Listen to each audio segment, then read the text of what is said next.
Ibadah kita pagi ini dilayani oleh Pendeta Handri Salim. Majelis Jemaat yang bertugas, Penatua Gigi, Penatua Linda, Penatua Yohana, Penatua Ninik, Penatua Sumarno, dan Penatua Riza. Lektor oleh Ibu Maike dan Ibu Emilia Nalan, pemandu pujian oleh Bapak Ivan dan Ibu Siska, pengiring pujian oleh Saudara Farel dan Saudari Natasha, pengisi pujian oleh tim Angklung GKI Buaran, multimedia dan sound system oleh Saudara Michelle, Saudara Stephen, Bapak Richard, dan Saudari Livia. Majelis dan Jemaat GKI Cipinang Elok sebelumnya mengucapkan banyak terima kasih atas pelayanan Bapak, Ibu, dan Saudara-saudari. Sebelum memulai ibadah, marilah kita siapkan hati dan pikiran kita dengan bersaat teduh sejenak.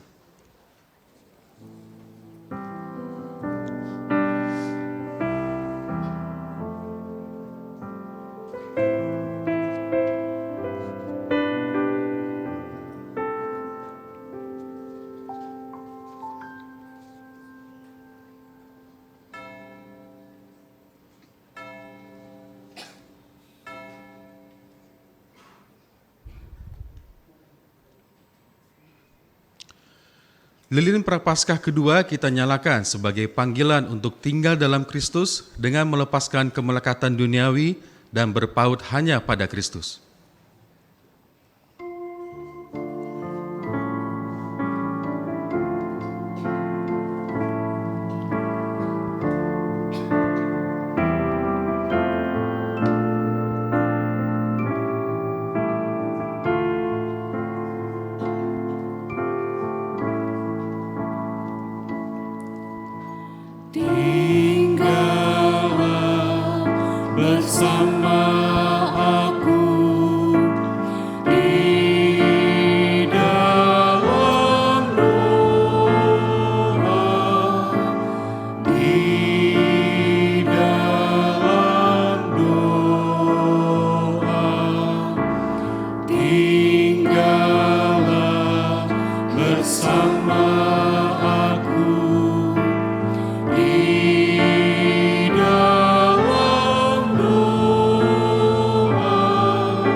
Umat terkasih, mari kita menghadap Tuhan, memuji Sang Raja Mahamurah yang memberi anugerah.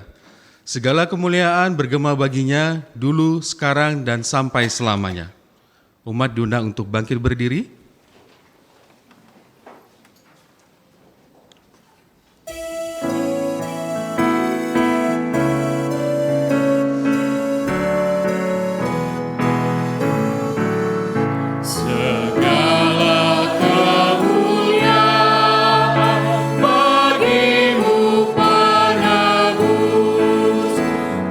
Suara anak-anak memuji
Jemaat yang dikasihi Tuhan, marilah kita mengawali pada Minggu Prapaskah yang kedua ini dengan satu keyakinan bahwa pertolongan kita adalah dalam nama Tuhan yang menjadikan langit dan bumi.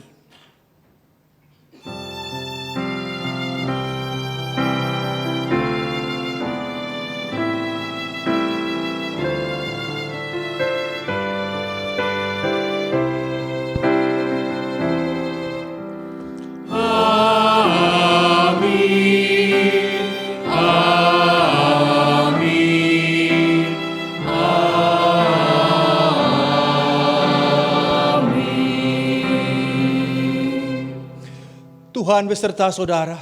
Dan beserta saudara juga.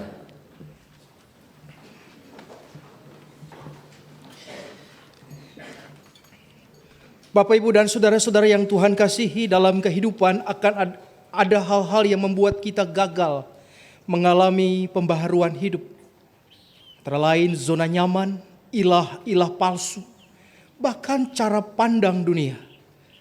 Apakah kita pernah memeriksa hati dengan jujur dan bertanya pada diri sendiri, adakah hal-hal dalam hidup yang masih melekat dan menghalangi pertumbuhan iman kita kepada Allah? Ataukah kita masih menggenggam hal-hal yang menghambat untuk mengalami perubahan hidup yang seturut dengan kehendak Tuhan?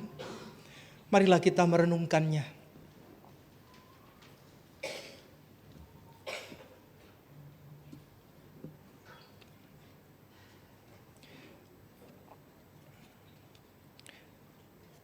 Mari kita berdoa. Ya Allah, sesungguhnya hanya Engkaulah yang mengenal isi hati kami yang terdalam. Hati kami masih melekat kepada hal-hal yang menghambat untuk hidup beriman. Ampunilah kami ya Tuhan. Mampukan kami untuk melepaskan segala kemelekatan dan berani meninggalkan hidup lama, serta mengalami hidup baru dalam Kristus. Di dalam nama Tuhan Yesus Kristus, kami memohon pengampunan. Amin. Ku diberi belas kasihan.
Saya mengajak Bapak Ibu untuk berdiri, marilah kita mendengarkan berita anugerah dari Tuhan.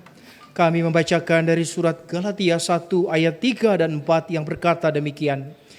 Anugerah menyertai kamu dan damai sejahtera dari Allah Bapa kita dan dari Tuhan Yesus Kristus yang telah menyerahkan dirinya karena dosa-dosa kita untuk melepaskan kita dari dunia jahat yang sekarang ini menurut kehendak Allah dan Bapa kita.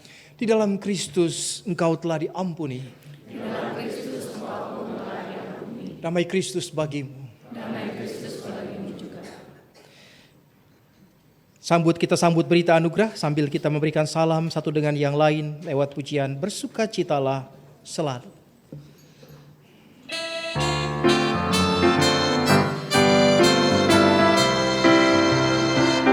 Bersukacitalah selalu, tunjukkan wajah gembiramu.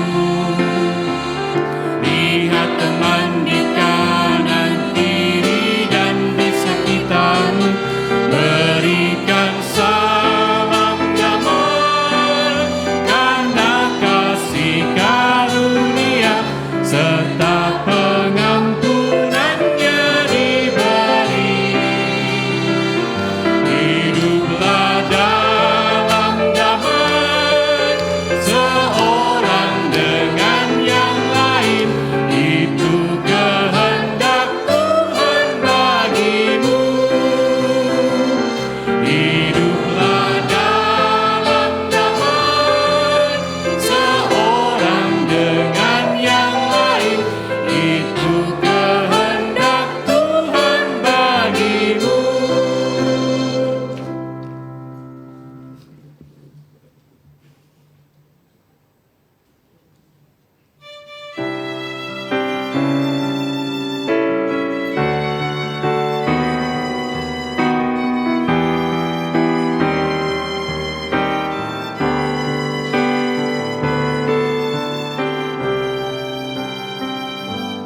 Jadilah terang dalam zaman gelap, jadilah pandu kami dalam iman, kebenaran kekal yang memandu langkah, dan gembala yang pimpin kami.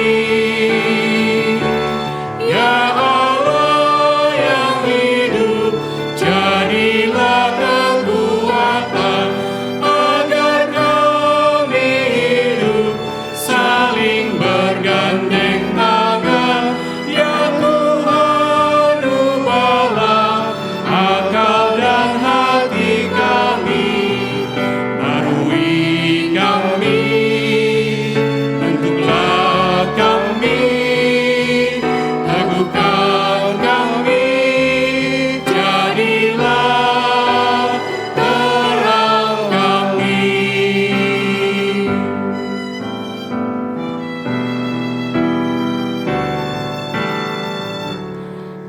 Kegelapan mencengkram kehidupan, manusia kehilangan pengharapan. Salibmu pulihkan, darahmu sucikan, kebangkitan beri kemenangan. Ya Allah yang hidup, jadilah kekuatan agar kami hidup saling bergandeng tangan.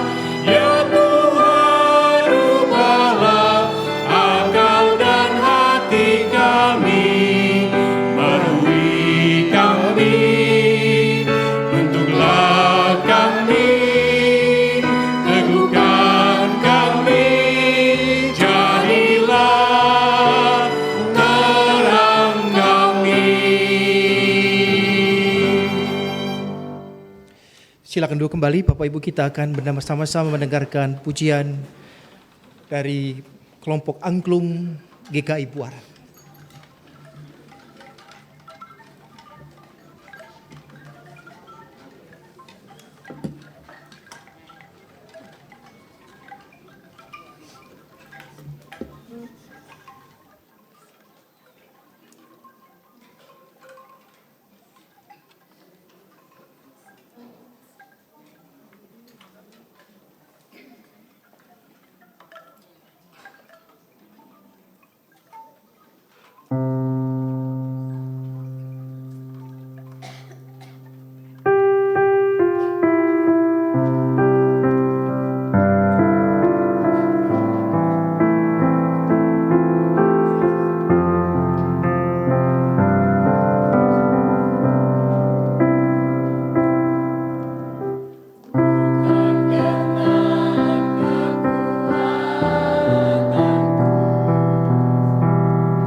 Di Minggu Prapaskah yang kedua ini kita akan sama-sama mendengarkan dan merenungkan bagian firman Tuhan. Biarlah kita semakin diperlengkapi kepada siapakah kita harus melekatkan diri dan kepada siapakah kita harus bergantung sepenuhnya. Marilah Bapak Ibu kita persiapkan hati kita memasuki doa epiklese. Kita minta curahan Roh Kudus menolong hati kita yang sudah kita buka dan supaya firman Tuhan boleh tergenapi melalui apa yang kita nyatakan dalam hidup sehari-hari. Kita berdoa. Ya Tuhan, sebuah pujian yang menghantar kami untuk kami selalu berpegang kepada Tuhan, berpaut dan melekat hanya kepadamu.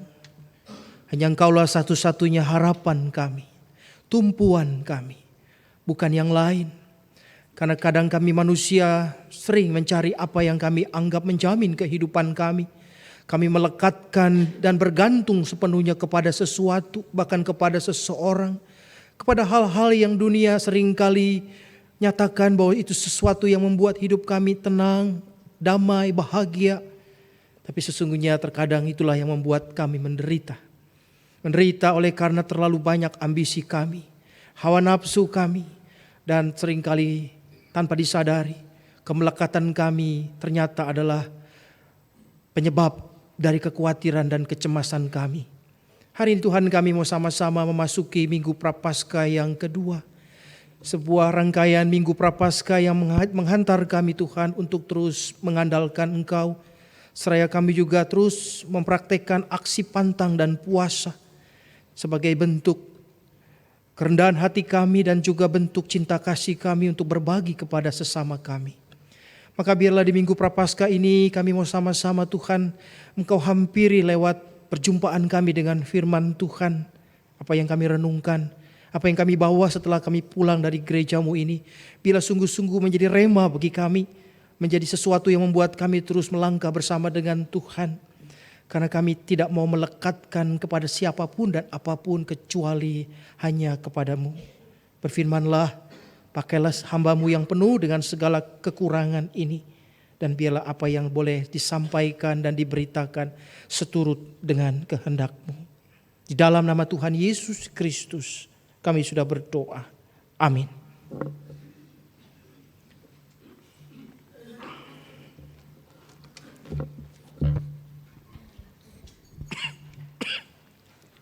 Bacaan pertama menurut Kitab Kejadian pasal 12 ayat 1 sampai dengan 4a.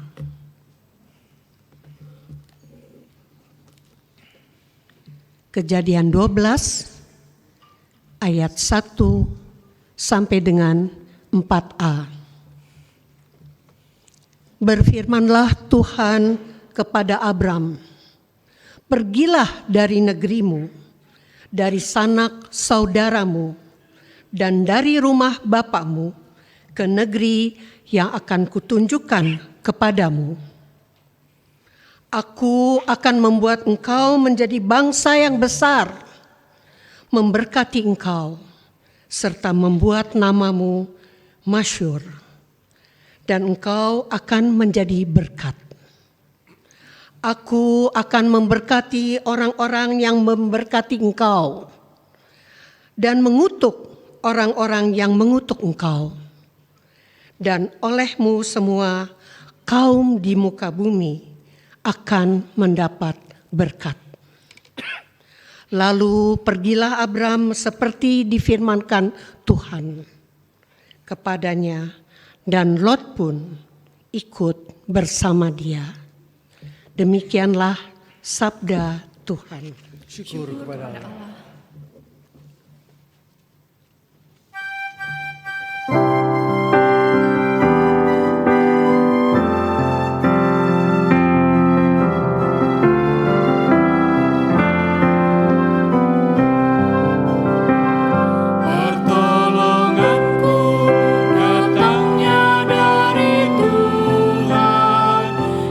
Menciptakan langit dan bumi.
Bacaan kedua, menurut Roma 4 ayat 1 sampai 5, dilanjutkan pasal 4 ayat 13 sampai 17.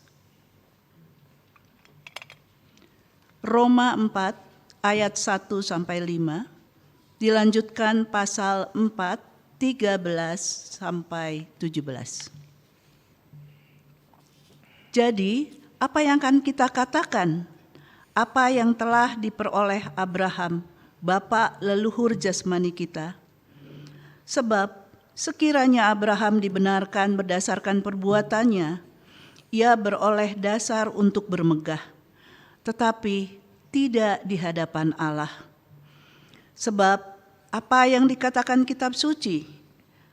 Lalu percayalah Abraham kepada Allah, dan Allah memperhitungkan hal itu kepadanya sebagai kebenaran. Kepada orang yang bekerja, upahnya tidak diperhitungkan sebagai hadiah, tetapi sebagai haknya. Namun kepada orang yang tidak bekerja, tetapi percaya kepada Dia yang membenarkan orang fasik, imannya diperhitungkan sebagai kebenaran. Roma 4 ayat 13-17. Sebab janji kepada Abraham dan keturunannya bahwa ia akan memiliki dunia, bukan berdasarkan hukum Taurat, melainkan berdasarkan pembenaran melalui iman. Sebab jika mereka yang hidup dari hukum Taurat akan mewarisi dunia, sia-sialah iman dan batalah janji itu. Sebab hukum Taurat membangkitkan murka, tetapi di mana tidak ada hukum Taurat, di situ tidak ada juga pelanggaran. Karena itu janji tersebut berdasarkan iman, supaya sesuai dengan anugerah, sehingga janji itu berlaku bagi semua keturunan Abraham, bukan hanya bagi mereka yang hidup dari hukum Taurat, tetapi juga bagi mereka yang hidup dari iman Abraham.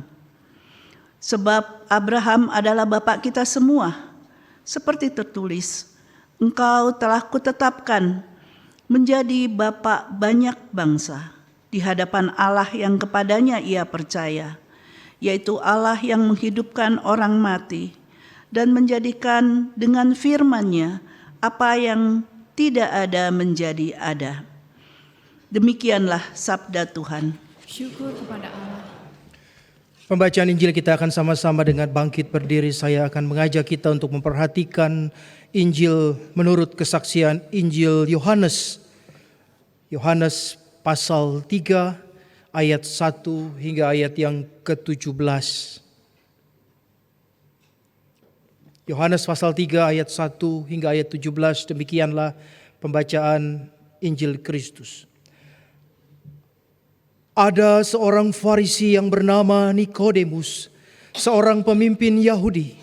Ia datang pada waktu malam kepada Yesus dan berkata, "Rabi, kami tahu bahwa engkau datang sebagai guru yang diutus Allah, sebab tidak ada seorang pun yang dapat mengadakan tanda-tanda yang engkau adakan itu, jika Allah tidak menyertainya." Yesus menjawab, "Sesungguhnya aku berkata kepadamu, jika seseorang tidak dilahirkan kembali, ia tidak dapat melihat kerajaan Allah." Kata Nikodemus kepadanya, "Bagaimana mungkin seseorang dilahirkan kalau ia sudah tua? Dapatkah ia masuk kembali ke dalam rahim ibunya dan dilahirkan kembali?" Jawab Yesus, "Sesungguhnya aku berkata kepadamu, jika seseorang tidak dilahirkan dari air dan roh, ia tidak dapat masuk ke dalam kerajaan Allah. Apa yang dilahirkan secara jasmani bersifat jasmani, dan apa yang dilahirkan dari roh bersifat rohani. Janganlah heran karena aku berkata kepadamu, kamu harus dilahirkan kembali. Angin bertiup kemana ia mau, dan kau mendengar bunyinya, tetapi engkau tidak tahu dari mana ia datang atau kemana ia pergi. Demikianlah halnya dengan tiap-tiap orang yang lahir dari roh." Kata Nikodemus kepadanya, "Bagaimanakah mungkin hal itu terjadi?" Jawab Yesus, Engkau guru orang Israel dan engkau tidak mengerti hal-hal itu. Sesungguhnya aku berkata kepadamu, kami berbicara tentang apa yang kami ketahui dan kami bersaksi tentang apa yang kami telah lihat. Tetapi kamu tidak menerima kesaksian kami. Kamu tidak percaya waktu aku berbicara kepadamu tentang hal-hal duniawi. Bagaimana kamu akan percaya kalau aku berbicara kepadamu tentang hal-hal surgawi? Tidak ada seorang pun yang telah naik ke surga selain Dia yang telah turun dari surga, yaitu Anak Manusia. Sama seperti Musa meninggikan ular di padang gurun, demikian juga Anak Manusia harus ditinggikan, supaya setiap orang yang percaya kepadanya beroleh hidup yang kekal. Karena begitu besar kasih Allah akan dunia ini, sehingga Ia telah mengaruniakan Anaknya yang tunggal, supaya setiap orang yang percaya kepadanya tidak binasa, melainkan beroleh hidup yang kekal. Sebab Allah mengutus Anaknya ke dalam dunia, bukan untuk menghakimi dunia, melainkan supaya dunia diselamatkan melalui Dia. Demikianlah pembacaan Injil Tuhan Yesus Kristus, yang berbahagia setiap kita yang mendengarkan firman Tuhan dan yang memeliharanya. Hosana.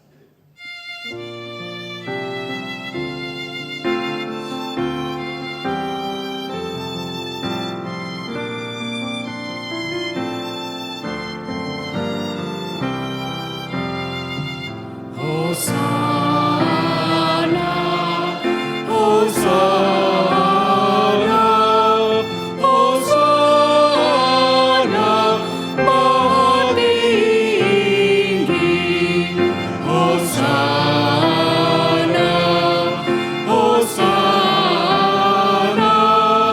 Hosana, Maha Tinggi. Silakan duduk kembali Bapak Ibu sekalian. Selamat pagi, Shalom.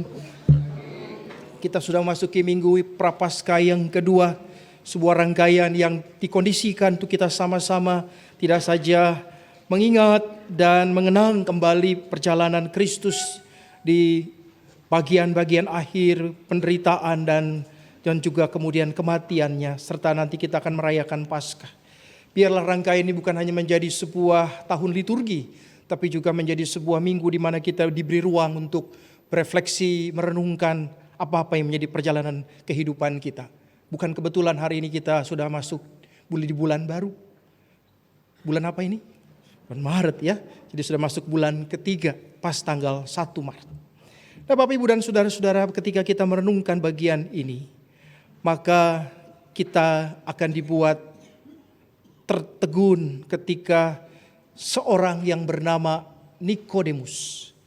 Ya, Niko itu artinya menang, Demus itu artinya rakyat. Jadi ada yang bilang Nikodemus itu artinya pemenang rakyat, atau orang yang memenangkan kemenangan bagi rakyat. Entahlah namanya itu, nama yang begitu bagus sekali. Dia adalah seorang Farisi. Dijelaskan dengan di awal dari ayat 1 pasal 3, ada seorang Farisi yang bernama Nikodemus. Jadi Bapak Ibu, ini sesuatu yang melekat pada Nikodemus. Siapa dia? Seorang Farisi.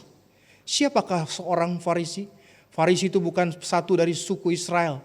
Dia adalah orang yang sungguh-sungguh istimewa di dalam kalangan masyarakat Israel.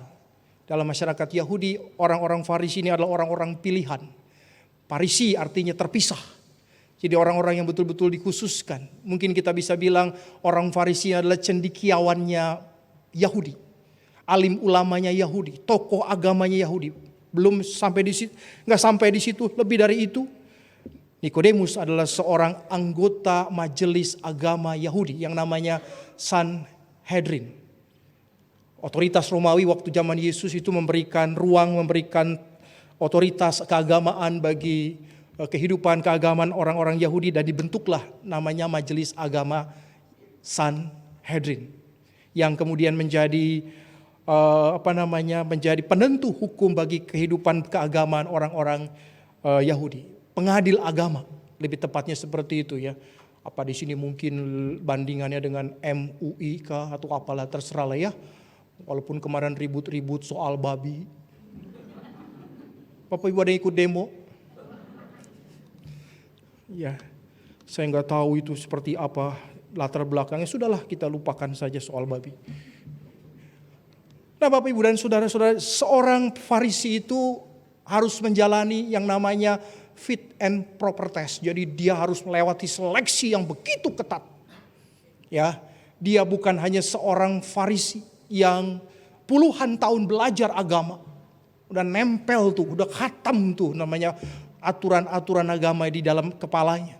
Tapi juga dia dilantik menjadi seorang anggota majelis agama Sanhedrin yang buat orang-orang Yahudi itu jabatan elit, jabatan yang betul-betul luar biasa. Bukan jabatan politik belaka, tetapi sebuah jabatan rohani, jabatan jabatan keagamaan, religius yang begitu terpandang. Jika cerita Nikodemus adalah seorang yang betul-betul tidak ada duanya saat itu. Ditambah di dalam Injil Markus dikatakan dia juga adalah seorang kaya raya. Bahkan ada yang mencatat Nikodemus adalah salah satu orang terkaya di daerahnya. Jadi Bapak Ibu, kalau kita lihat profil Nikodemus itu profil yang ciami, top markotop. Gak ada duanya. Kaya, punya jabatan, punya keilmuan agama yang mumpuni, punya pengaruh yang luar biasa. Apalagi? Apa yang kurang dari dia? Untuk ukuran orang Yahudi, dia adalah ukuran yang sudah levelnya tinggi sekali. Bukan masyarakat biasa. Bukan hanya orang Farisi aja sudah dipandangnya luar biasa. Orang kalau lewat ketemu orang-orang itu harus tunduk dan menghormati karena jubahnya itu menandakan dia orang Farisi. Tetapi di malam itu, saya nggak tahu apa ini malam hari keberapa, apakah Kamis Legi atau Jumat Kliwon, saya nggak tahu. Yang jelas di malam itu Nikodemus ngajak ngobrol, ketemu Yesus. Nggak lewat WA dia ngobrolnya. 4 mata dia ngobrolnya, ya. Ada emosi di situ, ada berbagai perasaan yang dia curahkan kepadanya. Ada banyak pertanyaan, kenapa sih Bapak Nikodemus ini datangnya malam-malam? Kenapa enggak siang-siang? Ada yang nanya, ada yang jawab, iya kalau siang-siang nanti dia ketahuan sama orang-orang Farisi lainnya. Entahlah apapun itu. Yang jelas adalah perjumpaan atau kedatangan Nikodemus menjadi sebuah kedatangan yang spesial saat itu. Di mana percakapan itu menjadi hal yang kemudian mengubah titik balik kehidupan Nikodemus. Bapak Ibu, memang tidak diceritakan panjang lebar, detail dan terperinci di dalam Injil-Injil yang saya pernah temukan baca, hanya di Injil Yohanes dan Injil Markus yang menceritakan sedikit-sedikit perjalanan Nikodemus setelah perjumpaan ini. Ya, di Yohanes 7 misalnya Nikodemus adalah salah satu atau satu-satunya orang yang melarang atau yang tidak sepakat dengan keputusan majelis agama untuk kemudian menyidangkan Yesus.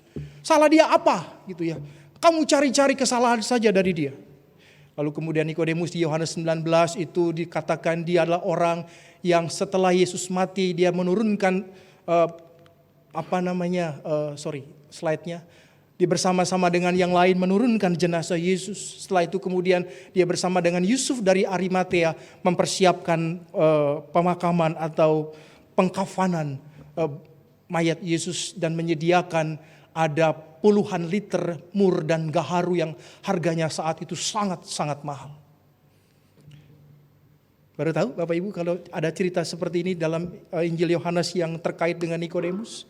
Barangkali kita hanya terpaku pada Yohanes 3. Ternyata di pasal 19 ada seorang yang juga kemudian ambil bagian di dalam pengkafanan dan pemakaman mayat atau jenazah Yesus. Dan dialah Nikodemus. Apa kesimpulan kita? Ya. Pertama saya ingin mengatakan, jangan-jangan Nikodemus diam-diam mengagumi Yesus. Apa yang dia miliki yang selama ini dia punya pengaruh, punya kapasitas yang luar biasa sebagai seorang tokoh agama. Dia kepincut, satu saat dia kepincut dengan apa yang diajarkan Yesus. Maka percakapan yang dituliskan di dalam Injil Yohanes ini menjadi sesuatu yang memang mungkin adalah sesuatu yang dia cari selama ini. Karena barangkali dia tidak menemukan sesuatu yang disebut sebagai kebenaran yang hakiki. Barulah kemudian dia menemukan ketika Yesus berkata, engkau harus dilahirkan kembali dari roh. Oleh karena itu Bapak Ibu, kata-kata hari ini itu orang seringkali bilang kita mengenal arti dilahirkan kembali itu dari percakapan Nikodemus dengan Yesus. Kita mengenal satu ayat yang begitu mahalnya dari Yohanes 3 ayat 16. Karena begitu besar kasih Allah juga lewat percakapan ini. Nikodemus diam-diam punya kekaguman tersendiri dan dia melihat bahwa apa yang ada padanya selama ini yang melekat padanya tidak membuat dirinya bahagia. Kalau boleh saya tafsirkan seperti itu. Karena sudah barang tentu ketika Nikodemus bertemu dengan Yesus dan kemudian barangkali semuanya berlalu. Tidak mungkin ada rentetan peristiwa yang dicatat di dalam Alkitab seperti ini. Dari beberapa sumber saya baca Nikodemus dihormati oleh kalangan gereja Ortodoks, gereja Katolik Roma dan diperingati. Bahkan ada sebuah Injil yang disebut dengan Injil Santo Nikodemus. Ada sebuah gereja di Indonesia, saya lupa di Jawa Barat, ada namanya Paroki Santo Nikodemus. Seperti itulah seseorang yang mengalami perjumpaan yang begitu intens, singkat, tetapi kemudian mengubah seluruh jalan hidupnya. Apa yang kita merenungkan? Ternyata selama Nikodemus menjalani kehidupannya sebelum pengalaman perjumpaan dia dengan Yesus itu, mungkin kita bisa bilang apa yang dilakukan hanya sebagai sebuah otoritas yang dimiliki, tetapi tidak menyentuh ke dasar hati dan tidak menemukan damai di dalam dirinya. Nah, Bapak Ibu, saya punya kalimat begini. Akar penderitaan itu adalah kemelekatan. Ada yang setuju? Ada yang gak setuju juga gak apa-apa. Namanya juga saya khotbah, jadi boleh gak setuju. Beberapa tokoh agama atau beberapa orang yang seperti Siddhartha Gautama juga mengatakan hal yang sama. Bahwa penderitaan itu dimulai dari kemelekatan. Jadi kalau kita masih melekat pada sesuatu, potensi untuk kita menderita itu juga masih terbuka. Bukan berarti semua penderitaan itu akarnya adalah kemelekatan. Tetapi salah satu penderitaan yang selama ini barangkali kita jalani adalah juga disebabkan oleh kemelekatan. Apa itu kemelekatan? Sebelum itu saya ingin mengatakan semua penderitaan itu adalah hasil dari kemelekatan. Dan semua kemelekatan itu adalah hasil dari gagasan keliru tentang siapa dan apa diri kita dan mengapa kita berada di bumi ini. Jadi kemelekatan itu sesuatu yang kemudian kita bawa dan kita jadikan pandangan hidup. Sorry, slide-nya. Nah ini, kemelekatan menjadi sebab kita mencintai tanpa kesadaran. Sehingga kita menjadi terikat dan terus menggenggam apa yang kita cintai. Tanpa kita sadari bahwa sesungguhnya kemelekatan adalah penyebab penderitaan yang kita rasakan. Orang tanpa sadar ketika dia melekatkan dirinya pada sesuatu, dia menjadikan itu sesuatu sebagai sumber kebahagiaan. Tapi di sisi lain, di waktu yang sama, di hal yang sama, terkadang apa yang dianggapnya sebagai sumber kebahagiaan itu juga adalah sumber penderitaan. Para suami jangan melekat pada istri. Karena di satu sisi itu sumber kebahagiaan, juga sumber, enggak berani ngomong kan. Kami semua adalah suami-suami takut istri. DKI di bawah.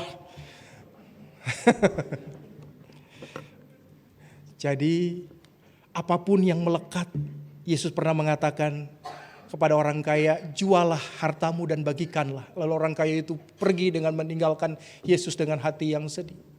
Jadi terkadang inilah penyebab kita melekat pada sesuatu yang kita sering jadikan sebagai kebahagiaan. Obsesi yang berlebihan membuat kita tidak dapat menikmati hidup. Betul? Segala sesuatu yang berlebihan itu kadang-kadang gak boleh. Makan berlebihan gak boleh. Dan apapun yang berlebihan itu gak boleh ya. Maka saya punya quotes begini Bapak Ibu. Cintailah siapapun sekadarnya saja. Karena bisa jadi suatu hari kamu akan membencinya. Dan bencilah siapapun sekadarnya saja. Karena bisa jadi suatu hari kamu akan mencintainya. Jangan cie-cie.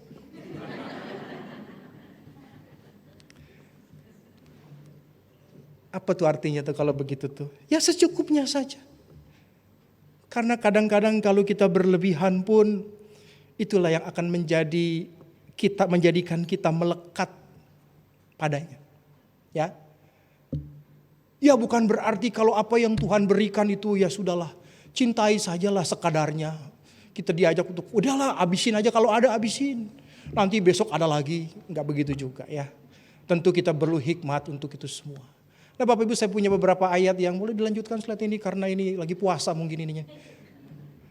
Sorry, yang tadi yang kepala botak ya.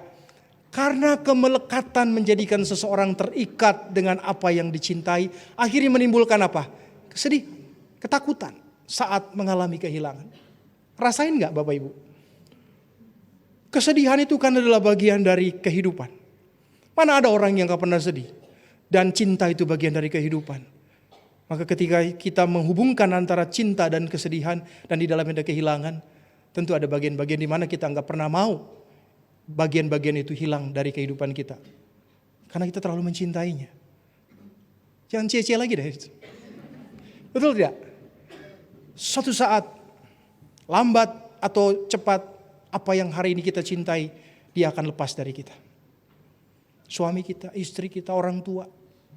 Bahkan jabatan kita sekalipun. Dia akan lepas. Ya.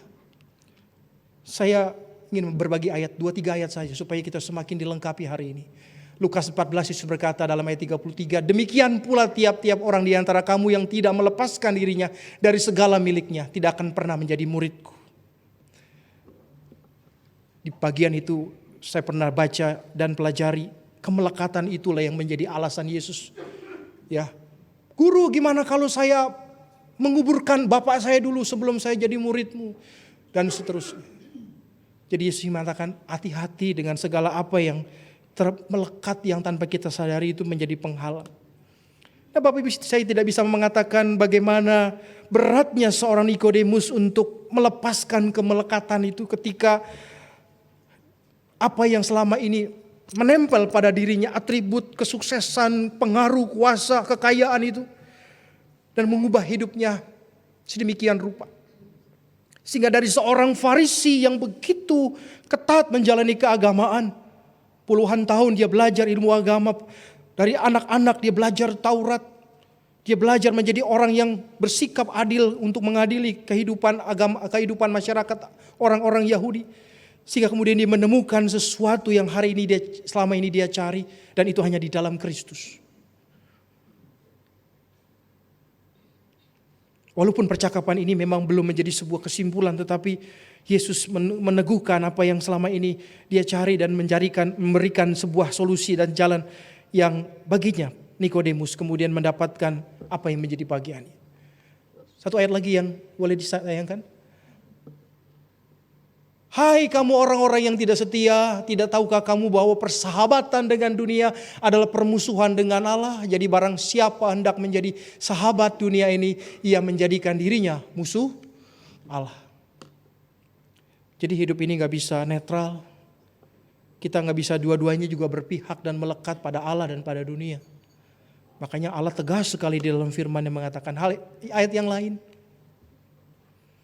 Oke, 2 ayat saja saya berikan, nanti sore saya tambahin lagi, kalau mau datang sore silakan. Jadi Bapak, ketika kita menyadari hidup ini adalah sesuatu yang dimana kita berani untuk melepas sesuatu yang terkadang melekat pada kita. Hidup ini adalah seni mendapat dan melepas, menerima, dan kadang-kadang kita juga harus, kita katakan let it go. Karena saya sering bilang ketika saya melayani ibadah kedukaan, kita gak pernah ada dalam hidup ini kata dalam hidup kita adalah kata milik. Atau kita mengatakan I'm owner, saya pemilik segalanya. Kita adalah orang-orang yang dipilih, dilahirkan untuk memanfaatkan, menggunakan, menjadikan apa yang kita dapatkan, yang Tuhan berikan itu untuk kemuliaan namanya. Jadi menyadari hidup sebagai anugerah. sama dengan ketika kita membuka berbagai macam jendela ucapan syukur lewat perkataan dan perbuatan kita. Jadi orang-orang yang mau menjadikan hidupnya bahagia, sejahtera, tenang, hidupnya damai, mulailah dulu ketika kita berani melepas kemelekatan itu. Amin.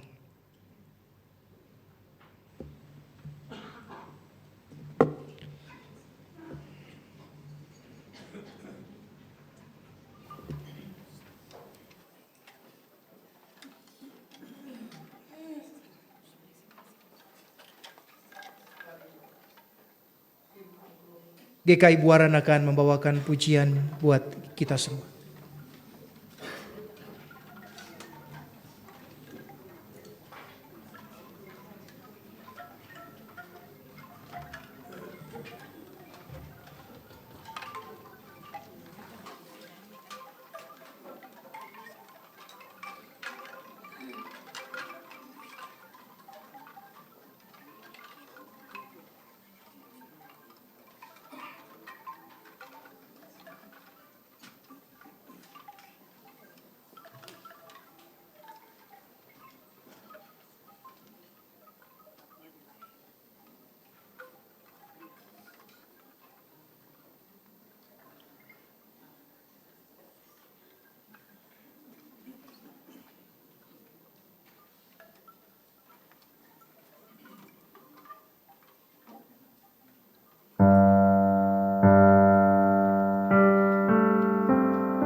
Umat diundang untuk bangkit berdiri. Bersama-sama dengan umat Allah di masa lalu, masa kini, dan masa depan, marilah kita mengucapkan pengakuan Imam Rasuli demikian. Aku percaya kepada Allah, Bapa yang Maha Kuasa, Khalik langit dan bumi, dan kepada Yesus Kristus, anaknya yang tunggal Tuhan kita, yang dikandung dari Roh Kudus, lahir dari anak darah Maria, yang menderita sengsara di bawah pemerintahan Pontius Pilatus, disalibkan, mati dan dikuburkan, turun ke dalam kerajaan maut. Pada hari yang ketiga, bangkit pula dari antara orang mati, naik ke surga, duduk di sebelah kanan Allah, Bapa yang Maha Kuasa. Dan dari sana ia akan datang untuk menghakimi orang yang hidup dan yang mati. Aku percaya kepada Roh Kudus, gereja yang kudus dan am, persekutuan orang kudus, pengampunan dosa, kebangkitan orang mati, dan hidup yang kekal. Amin. Umat dipersilakan duduk kembali.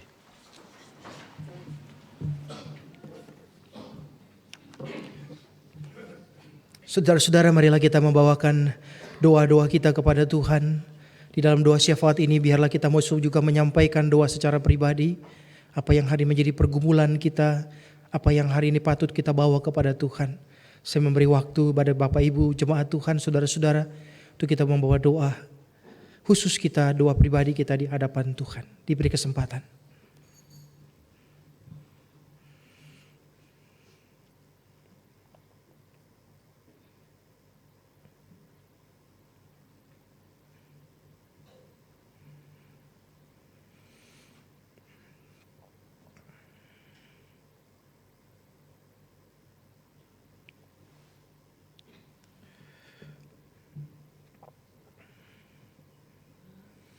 Ya Tuhan yang Maha Rahmat, biarlah doa kami yang kami bawa dari hati dan pengalaman hidup kami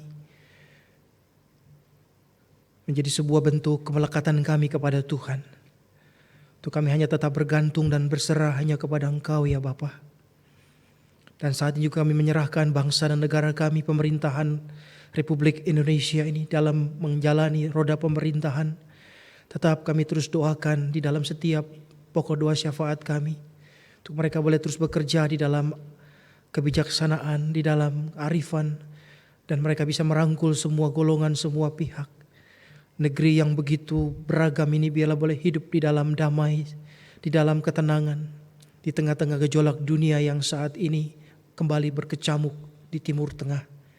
Kami berdoa ya Bapa, biarlah segala bentuk apapun yang akan menghadirkan damai sejahtera-Mu, bukan lagi penindasan dan hal-hal yang merusak peri kemanusiaan.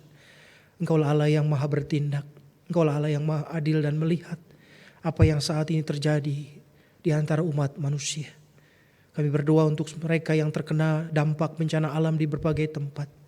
Uluran tangan bantuan dari saudara-saudara kami biarlah menjadi bentuk kesadaran spiritual, kesadaran solidaritas bagi sesama masyarakat untuk bisa membantu saudara-saudaranya yang berkekurangan.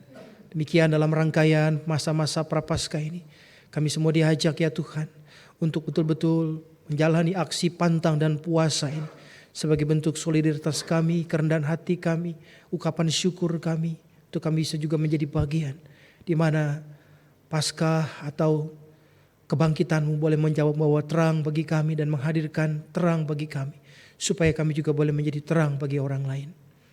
Bapak, saat ini kami mau berdoa buat setiap saudara-saudara kami yang kami mau doakan di dalam segala kelemahan fisik mereka. Mereka yang sudah menua karena usia dan penyakit yang selama ini bertahun-tahun mengidap di tubuh mereka. Mereka yang masih menjalani berbagai kemoterapi dan perawatan pemulihan. Mereka yang saat ini sedang ada di dalam penantian untuk mendapatkan apa yang baik dari setiap proses pengobatan. Bapak, kami berdoa secara khusus untuk Ibu Agus atau Ibu Surtiniman. Kami berdoa untuk Ibu Partina, Bapak Porindra, Arif, Bapak Oni, Ingkiriwang. Kami berdoa juga untuk Ibu dari Ibu Pendeta Diana, Ibu Inawati. Kami berdoa juga untuk Bapak Yohanes Sanusi yang tadi pagi jatuh. Kami berdoa ya Tuhan untuk setiap mereka yang juga mendukung, mendoakan dan merawat Bapak Ibu saudara-saudara kami. Kami berdoa biarlah segenap pengobatan, rangkaian pengobatan yang terus dijalankan di dalam prosesnya, Tuhan yang memberkati. Kami juga berdoa ya Bapak untuk semua rangkaian acara Prapaskah hingga Paskah, dan nanti juga ada Pekan Doa dan Pentakosta. Biarlah panitia-panitia yang sudah dibentuk dan sedang bekerja, biarlah mereka semua boleh memikirkan apa yang terbaik dalam seluruh rangkaian kegiatan yang ada di gereja kami. Kami berdoa buat anak-anak kami, cucu-cucu kami, setiap mereka yang saat ini juga sedang menghadapi berbagai tugas-tugas di sekolah mereka, ujian dan juga berbagai tanggung jawab mereka. Kami berdoa buat setiap mereka yang saat ini sedang mencari kerjaan, mencari pasangan hidup, mereka yang akan menanti lahirnya seorang anak menjadi pelengkap dan menjadi keindahan bagi rumah tangga mereka. Mereka yang sedang menghadapi krisis ekonomi, mereka yang saat ini sedang menghadapi ketidakharmonisan keluarga. Mereka yang juga sedang terus Tuhan menantikan apa yang baik yang Tuhan mau nyatakan, Pak. Biarlah di dalam seluruh proses itu dan apa yang saat ini menjadi bentuk pergumulan saudara-saudara kami bawa mereka semua di dalam doa kami. Akhirnya kami menyerahkan Tuhan setiap kami, keluarga kami, anak-anak kami, dan setiap mereka yang juga menjadi bagian dari pelayanan, majelis jemaat, para aktivis, seluruh paduan suara, dan terlebih kami bersyukur untuk Bapak Ibu yang boleh tergabung di dalam tim Angklung GKI Buaran. Terima kasih. Tuhan sudah boleh mengumpulkan kami bersama-sama bersekutu di tempat ini.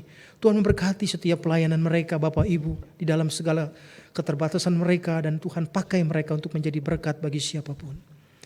Terimalah doa kami ya Tuhan yang jauh dari sempurna, dan kami ingin mengakhiri doa ini dengan doa yang Kau ajarkan kepada kami.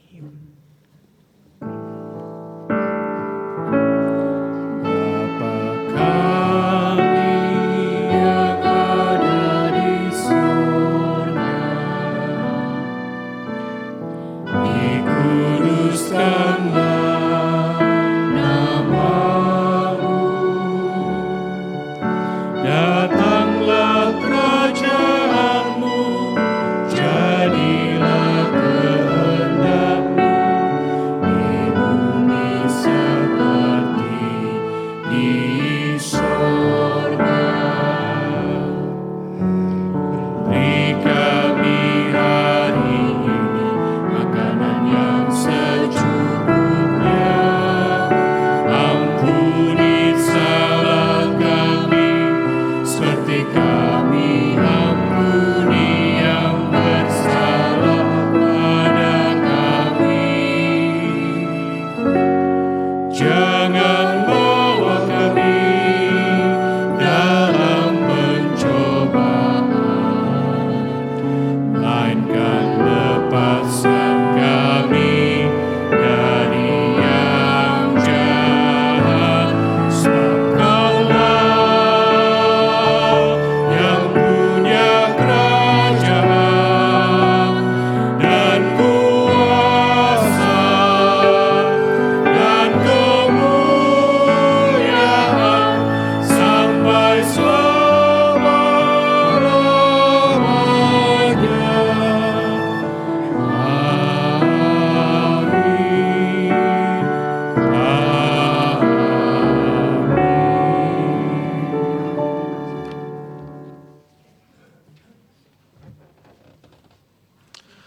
Mari kita membawa persembahan kepada Tuhan sebagai ungkapan syukur dan iman, serta wujud penyerahan diri kepada Allah yang terlebih dahulu memberikan segalanya bagi kita di dalam Yesus Kristus. Firman Tuhan berkata dalam Matius 6 ayat 19 sampai dengan 21, "Janganlah mengumpulkan harta bagi dirimu di bumi, di mana ngengat dan karat merusaknya dan pencuri membongkar serta mencurinya.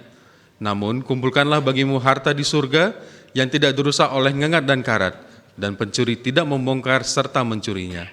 Sebab di mana hartamu berada, di situ juga hatimu berada." Dalam tiap ibadah bersama jam 9 pagi dan jam 5 sore, persembahan akan kita edarkan lewat kantong persembahan dan bisa juga dengan QRIS.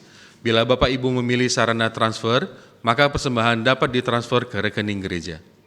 Dan pada tiap hari dan jam kerja tata usaha, persembahan dapat dimasukkan ke dalam kotak persembahan di kantor tata usaha. Marilah sekarang kita membawa rasa syukur kita dengan pujian Kidung Jemaat 363, "Bagi Yesus Kuserahkan."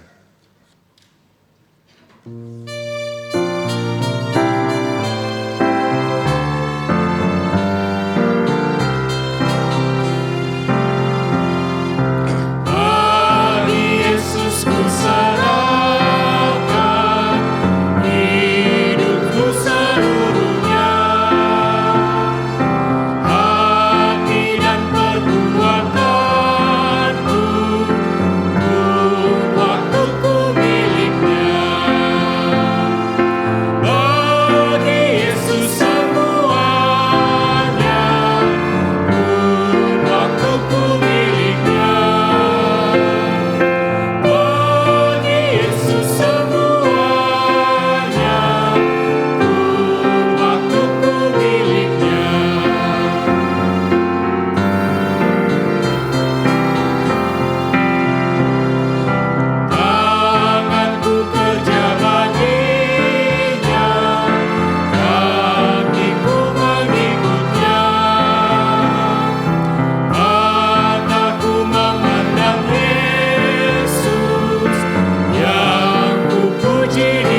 diundang untuk bangkit berdiri.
Mari kita bawa persembahan kita di dalam doa. Mari kita berdoa. Ya Allah, Sang Sumber Berkat, dengan kerendahan hati kami datang membawa persembahan sebagai ungkapan syukur kami kepadamu. Berikanlah hikmat kepada majelis jemaat yang mengelola persembahan ini, agar digunakan untuk mewujudkan karya kasih-Mu bagi sesama. Dalam nama Tuhan Yesus Kristus, sumber segala karunia, kami berdoa. Amin.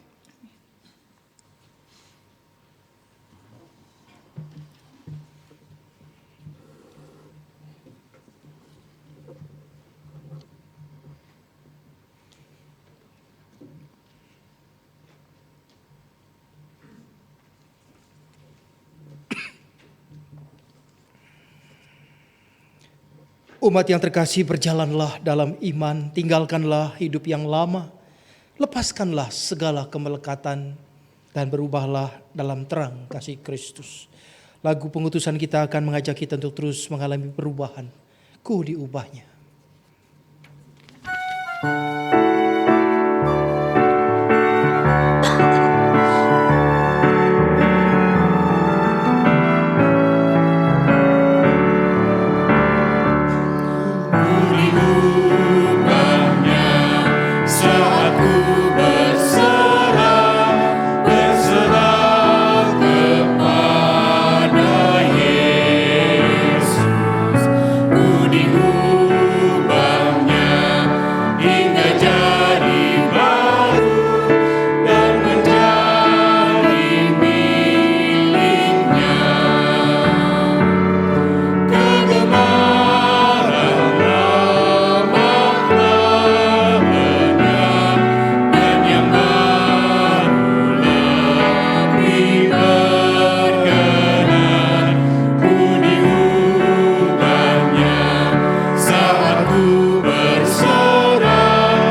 Jemaat Tuhan, arahkanlah hatimu kepada Tuhan. Kami mengarahkan hati kami kepada Tuhan. Jadilah saksi Kristus. Syukur kepada Allah, Terpujilah Tuhan. kini dan selamanya. Lanjutkanlah perjalanan hidup saudara-saudara. Teruslah mengalami pembaruan di dalam hidup kita. Dan biarlah hati kita tetap melekat kepada Kristus. Dan terimalah berkat Tuhan. Kiranya kasih Allah Bapa yang memanggilmu, anugerah Tuhan Yesus Kristus yang menebusmu, dan persekutuan Roh Kudus yang membaharui hidupmu, menyertaimu sekarang sampai selama-lamanya. Hosana.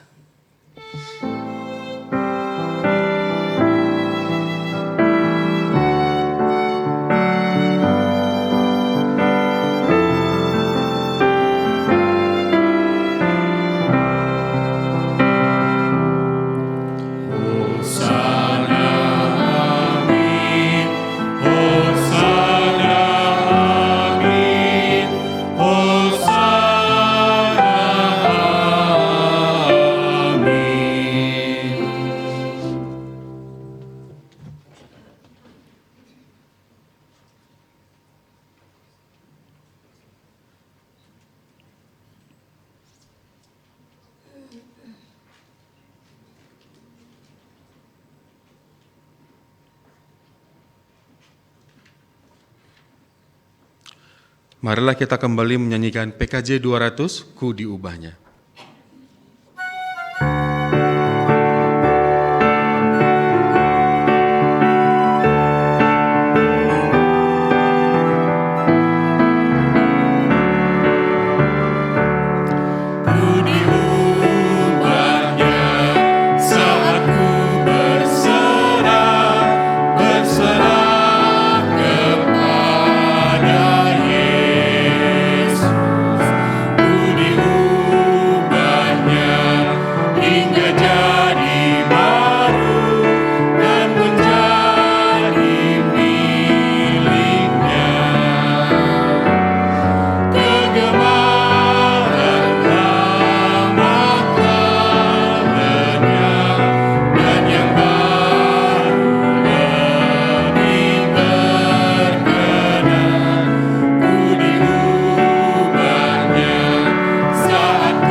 Silakan duduk.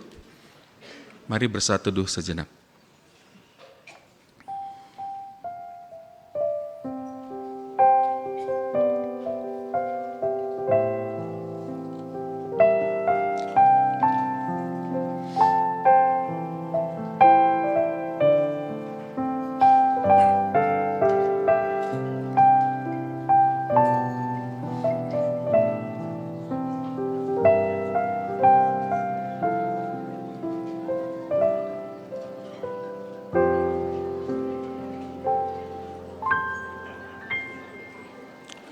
Sebelum kita meninggalkan ruang gedung gereja, kami ingatkan kembali untuk kegiatan sepekan kita seperti berikut.